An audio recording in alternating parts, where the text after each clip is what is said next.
ਕਹਾਣੀ ਵੀਰੇ ਦੀਆਂ ਤਰੇਲੀਆਂ। ਲਿਖਤ ਬਰਾੜ ਜੈਸੀ।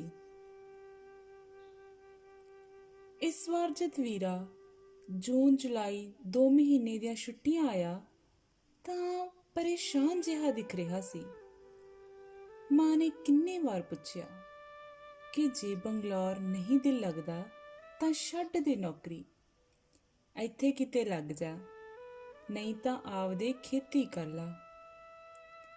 ਵੀਰੇ ਨੇ ਮਾਂ ਨੂੰ ਗਲਵੱਕੜੀ ਪਾਉਂਦੇ ਹੋਏ ਕਿਹਾ ਕਿ ਨਹੀਂ ਮਾਂ, ਦਿਲ ਤਾਂ ਮੇਰਾ ਉੱਥੇ ਸਗੋਂ ਜ਼ਿਆਦਾ ਲੱਗਦਾ ਹੈ।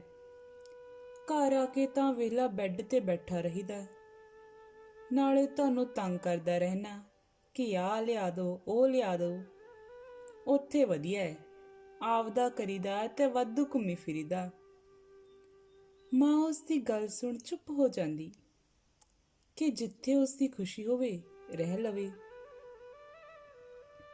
ਇੱਕ ਸਵੇਰ ਉੱਠਿਆ ਤੇ ਮੈਨੂੰ ਕਹਿੰਦਾ ਕਿ ਨਿੱਕੀ, ਸਿਰ ਦੁਖੀ ਜਾਂਦਾ ਹੈ, ਨੱਪ ਦੇ। ਮੈਂ ਝਾੜੂ ਲਗਾ ਰਹੀ ਸੀ ਤੇ ਵਿੱਚੇ ਛੱਡ ਕੇ ਸਿਰ ਨੱਪਣ ਲੱਗ ਗਈ। ਵੀਰ ਨੂੰ ਕਿਹਾ ਕਿ ਸਿਰ ਦੁਖਦੇ ਦੀ ਗੋਲੀ ਲਿਆ ਦੇਵਾਂ। ਕਹਿੰਦਾ ਕਿ ਚਾਹ ਚੂ ਪੀ ਲਵਾਂ, ਨਿਰਣੇ ਕਾਲਜੇ ਨਹੀਂ ਲੈਂਦਾ।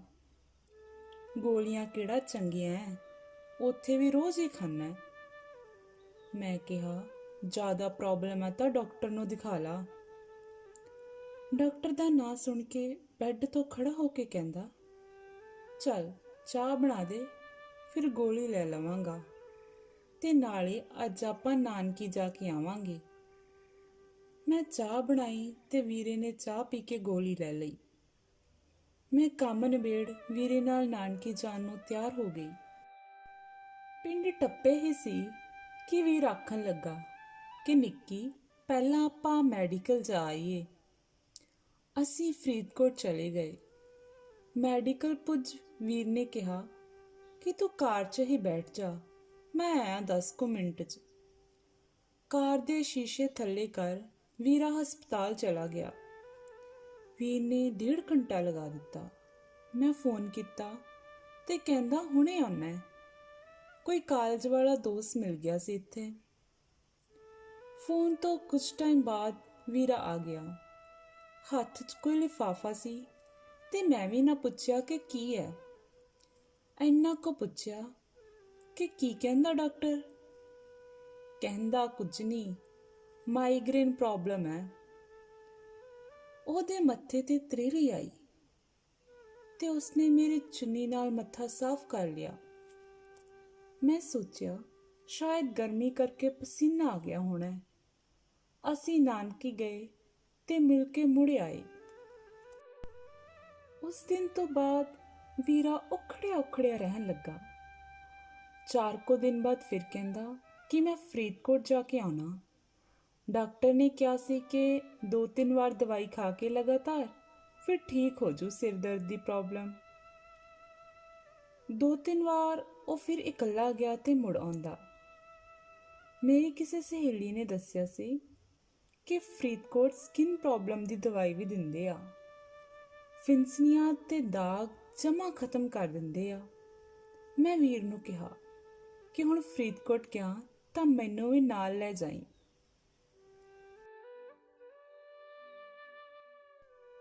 ਵੀਰ ਬੁੱਧਵਾਰ ਵਾਲੇ ਦਿਨ ਕਹਿੰਦਾ ਹੈ ਕਿ ਜਾਣਾ ਹੈ ਤਾਂ ਤਿਆਰ ਹੋ ਜਾ ਜਲਦੀ ਜਲਦੀ, ਆ ਕੇ ਮੈਂ ਕਿਸੇ ਦੋਸਤ ਦੀ ਜਾਗੋ ਤੇ ਜਾਣਾ ਹੈ। ਅਸੀਂ ਹਸਪਤਾਲ ਚਲੇ ਗਏ।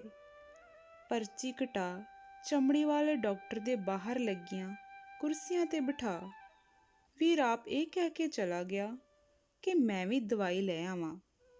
ਉਸ ਸਾਹਮਣੇ ਵਾਰਡ 'ਚ ਆ। ਮੈਂ ਦਵਾਈ ਲਿਖਵਾ ਲਈ ਤੇ ਵੀਰ ਨੂੰ ਉਸ ਵਾਰਡ 'ਚ ਜਾ ਕੇ ਲੱਭਣ ਲੱਗੀ। ਇੱਧਰ ਉੱਧਰ ਦੇਖਣ ਤੋਂ ਬਾਅਦ ਜਦ ਵੀਰਾ ਨਾ ਮਿਲਿਆ ਤਾਂ ਉੱਥੇ ਕੁਰਸੀ ਤੇ ਬੈਠ ਗਈ। ਮੇਰੇ ਨਾਲ ਇੱਕ ਭਾਰੇ ਸਰੀਰ ਦੀ ਮਾਂ ਦੀ ਉਮਰ ਦੀ ਔਰਤ ਬੈਠੀ ਤੇ ਉਹ ਮੇਰੇ ਨਾਲ ਗੱਲਬਾਤ ਕਰਨ ਲੱਗੀ। ਮੈਂ ਉਸਨੂੰ ਦੱਸਿਆ ਕਿ ਮੇਰਾ ਵੀਰਾ ਇਸ ਵਾਰਡ 'ਚ ਆਇਆ, ਲੱਭਿਆ ਨਹੀਂ, ਉਹਨੂੰ ਮਾਈਗ੍ਰੇਨ ਪ੍ਰੋਬਲਮ ਹੈ। ਉਹ ਔਰਤ ਅੱਖਾਂ ਵੱਡੀਆਂ ਕਰ ਮੇਰੇ ਵੱਲ ਦੇਖਣ ਲੱਗੀ। ਇਹ ਕੈਂਸਰ ਵਾਰਡ ਹੈ, ਤੇਰਾ ਵੀਰਾ ਇੱਥੇ ਨਹੀਂ ਹੋਣਾ। ਹਾਲੇ ਇੰਨਾ ਕਹਿ ਕੇ ਹੀ ਹਟੀ ਸੀ ਕਿ ਵੀਰ ਉੱਥੋਂ ਮੇਰੇ ਕੋਲ ਆਇਆ ਤੇ ਕਹਿੰਦਾ, ਚੱਲ ਚੱਲੀਏ। ਮੇਰੇ ਮੂੰਹ 'ਚ ਕੋਈ ਸ਼ਬਦ ਨਹੀਂ ਸੀ। ਕਾਰਤਿਕ ਆਉਂਦੇ ਆਪਦਾ ਸਰੀਰ ਦਾ ਭਾਰ ਨਹੀਂ ਸੀ ਚੁੱਕਿਆ ਜਾ ਰਿਹਾ ਤੇ ਗੱਡੀ 'ਚ ਬੈਠ ਮੇਰੇ ਮੱਥੇ ਤੇ ਤਰੇਲੀ ਆ ਗਈ। ਵੀਰ ਨੇ ਕਿਹਾ, ਕੀ ਹੋਇਆ ਹੈ, ਘਬਰਾਈ ਕਿਉਂ ਪਈ ਹੈ? ਤੇ ਨਾਲ ਹੀ ਉਹਨੇ ਮੇਰੀ ਚੁੰਨੀ ਨਾਲ ਮੇਰੇ ਮੱਥੇ ਦੀ ਤਰੇਲੀ ਪੂੰਝ ਦਿੱਤੀ। ਮੈਂ ਕਿਹਾ ਕਿ ਝੂਠ ਨਾ ਬੋਲੀ ਵੀਰੇ, ਜੇ ਕੁਝ ਪੁੱਛਾਂ। ਉਹ ਕਹਿੰਦਾ ਕਿ ਹਾਂ ਦੱਸ। ਮੈਂ ਕਿਹਾ ਕਿ ਕੀ ਆਇਆ ਸੀ ਉਸ ਦਿਨ ਰਿਪੋਰਟ 'ਚ? ਕਹਿੰਦਾ ਕਿ ਜੇ ਹੁਣ ਪਤਾ ਲੱਗ ਗਿਆ ਹੈ ਤਾਂ ਦੱਸ ਦਿੰਨਾ। ਜਦੋਂ ਬੰਗਲੌਰ ਤੋਂ ਪਿੰਡ ਆਇਆ ਉਸ ਦਿਨ ਮੈਡੀਕਲ ਗਿਆ ਸੀ ਤੇ ਸੈਂਪਲ ਦੇ ਕੇ ਆਇਆ ਸੀ ਆਪਣੇ ਟੈਸਟ ਕਰਾਉਣ ਲਈ। ਜਿਸ ਦਿਨ ਨਾਨਕੀ ਚੱਲੇ ਸੀ ਉਸ ਦਿਨ ਉਹ ਰਿਪੋਰਟ ਆਈ ਸੀ। ਡਾਕਟਰ ਕਹਿੰਦਾ ਹੈ ਕਿ ਕੈਂਸਰ ਹੈ, 3 ਸਟੇਜ ਤੇ ਹੈ। ਕੀ ਦੱਸਦਾ ਘਰੇ ਜਾ ਤੈਨੂੰ? ਮੈਂ ਪਹਿਲੀ ਵਾਰ ਇੰਨੀ ਸੁੰਨਤਾ ਮਹਿਸੂਸ ਕੀਤੀ ਤੇ ਐਵੇਂ ਲੱਗਾ ਕਿ ਜਿਵੇਂ ਕਿਸੇ ਹਵਾ ਨੇ ਮੈਨੂੰ ਧਰਤੀ ਤੇ ਜ਼ੋਰ ਦੀ ਵਗਾ ਕੇ ਸੁੱਟ ਦਿੱਤਾ ਹੋਵੇ। ਮੇਰਾ ਅੰਦਰ ਚੀਕ ਰਿਹਾ ਸੀ, ਮਨ 'ਚ ਕਿੰਨਾ ਕੁਝ ਭੱਜਣ ਲੱਗਾ। ਕੀ ਕਰਾਂਗੀ? ਉਹਦਾ ਕੀ ਬਣੂ ਜਿਸ ਦੇ ਨਾਲ 2 ਸਾਲ ਤੋਂ ਮੰਗਿਆ ਹੋਇਆ ਹੈ, ਵਿਆਹ ਤੋਂ ਪਹਿਲਾਂ ਹੀ ਵਿਧਵਾ। ਮੈਂ ਆਪਣੇ ਆਪ ਨੂੰ ਇਸ ਸਭ ਚੋਂ ਕੱਢ ਕੇ ਵੀਰ ਨੂੰ ਕਿਹਾ ਕਿ ਘਰ ਨਹੀਂ ਦੱਸਦੇ। ਵੀਰ ਕਹਿੰਦਾ ਕਿ ਮੈਂ ਵੀ ਆਹੀ ਕਹਿਣਾ ਸੀ। ਅਸੀਂ ਘਰ ਆ ਗਏ। ਮਹੀਨੇ ਕੋ ਬਾਅਦ ਇੱਕ ਸਵੇਰ ਵੀਰ ਨੂੰ ਬੁਖਾਰ ਚੜਿਆ ਤੇ ਫਿਰ ਉਲਟੀਆਂ ਆਉਣ ਲੱਗੀਆਂ, ਮੱਥੇ ਤੇ ਤਰੇਲੀਆਂ ਆਉਣ ਲੱਗੀਆਂ। ਮੈਂ ਚੁੰਨੀ ਨਾਲ ਉਸ ਦਾ ਮੱਥਾ ਪੂੰਝਦੀ ਰਹੀ। ਫਿਰ ਡਾਕਟਰ ਆਇਆ। ਉਹ ਕਹਿੰਦਾ ਕਿ ਸ਼ਹਿਰ ਲੈ ਜਾਓ। 4 ਸ਼ਰਟਸ ਬਦਲ ਦਿੱਤੀਆਂ ਸੀ ਤੇ ਫਿਰ ਉਹ ਲਾਲ ਰੰਗ ਦੀ ਸ਼ਰਟ ਜੋ ਉਸਦੀ ਫੇਵਰੇਟ ਸੀ, ਉਹ ਸ਼ਰਟ ਮੈਂ ਉਹਦੇ ਪਾਉਣ ਲੱਗੀ ਕਿ ਹਾਲੇ ਇੱਕ ਬਾਂਹ ਹੀ ਪਾਈ ਸੀ ਕਿ ਵੀਰ ਨੂੰ ਖੂਨ ਦੀ ਉਲਟੀ ਆਈ ਤੇ ਉਹ ਮੇਰੀ ਬੁੱਕਲ 'ਚ ਦਮ ਤੋੜ ਗਿਆ। ਮੈਂ ਉਹਨੂੰ ਬਥੇਰਾ ਝੰਜੋਰਿਆ ਪਰ ਉਹ ਨਾ ਉੱਠਿਆ। ਮੇਰੀ ਥਾਂ ਨਿਕਲ ਗਈ ਤੇ ਮਾਂ ਨੂੰ ਦੌਰੇ ਪੈਣ ਲੱਗੇ ਕਿ ਇੱਕਦਮ ਕੀ ਦਾ ਕੀ ਬਣ ਗਿਆ।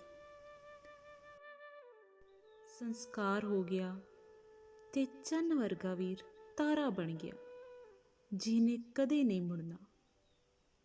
ਮੈਂ ਅੱਜ ਵੀ ਉਹ ਚੁੰਨੀ ਸਾਂਭ ਰੱਖੀ ਹੈ ਜਿਸ 'ਚ ਮੇਰੇ ਤੇ ਮੇਰੇ ਵੀਰ ਦੀਆਂ ਰਲੀਆਂ ਮਿਲੀਆਂ ਤਰੇਲੀਆਂ ਸਮੋਈਆਂ ਹੋਈਆਂ, ਤੇ ਉਸ ਦੀਆਂ ਉਹ ਸ਼ਰਟਸ ਜੋ ਮੈਨੂੰ ਲੱਗਦਾ ਹੁੰਦਾ ਕਿ ਜਦ ਮੇਰਾ ਵਿਆਹ ਹੋਵੇਗਾ ਤਾਂ ਫਿਰ ਅਰਦਾਸ ਕਰਾਵਾਂਗੀ ਕਿ ਰੱਬਾ, ਮੇਰਾ ਵੀਰ ਮੈਨੂੰ ਵਾਪਸ ਕਰ ਦੇ ਤੇ ਮੇਰੇ ਪੁੱਤ ਦੇ ਰੂਪ 'ਚ ਮੇਰਾ ਵੀਰ ਵਾਪਸ ਆਵੇਗਾ ਤੇ ਉਹ ਵੱਡਾ ਹੋ ਕੇ ਉਹ ਲਾਲ ਸ਼ਰਟ ਪਾਵੇਗਾ। ਉਸ ਦੇ ਜਾਣ ਤੋਂ ਬਾਅਦ ਜਦ ਵੀ ਕਦੀ ਉਸ ਦੀ ਯਾਦ ਮੈਨੂੰ ਮਰਨ ਵਰਗਾ ਕਰ ਦੇਵੇ ਤਾਂ ਮੈਂ ਉਸ ਦੀ ਉਹ ਲਾਲ ਸ਼ਰਟ ਪਾ ਕੇ ਆਪਦੇ ਆਪ ਨੂੰ ਜਿਉਂਦਾ ਕਰ ਲੈਂਦੀ ਹਾਂ। ਕਿਹਾ ਦਰਦ ਹੈ ਜਿਸ ਨੂੰ ਦੱਸਣ ਲੱਗਿਆਂ ਵੀ ਮੇਰੀ ਅੱਖ ਤਿਪ ਤਿਪ ਰੋ ਰਹੀ ਹੈ। ਉਮੀਦ ਕਰਦੀ ਹਾਂ ਦੋਸਤੋ ਤੁਹਾਨੂੰ ਇਹ ਕਹਾਣੀ ਵਧੀਆ ਲੱਗੀ ਹੋਵੇਗੀ। ਕਮੈਂਟ ਕਰਕੇ ਸਾਨੂੰ ਜ਼ਰੂਰ ਦੱਸਿਓ ਤੇ ਚੈਨਲ ਨੂੰ ਸਬਸਕ੍ਰਾਈਬ ਕਰਨਾ ਨਾ ਭੁੱਲਿਓ। ਧੰਨਵਾਦ ਜੀ।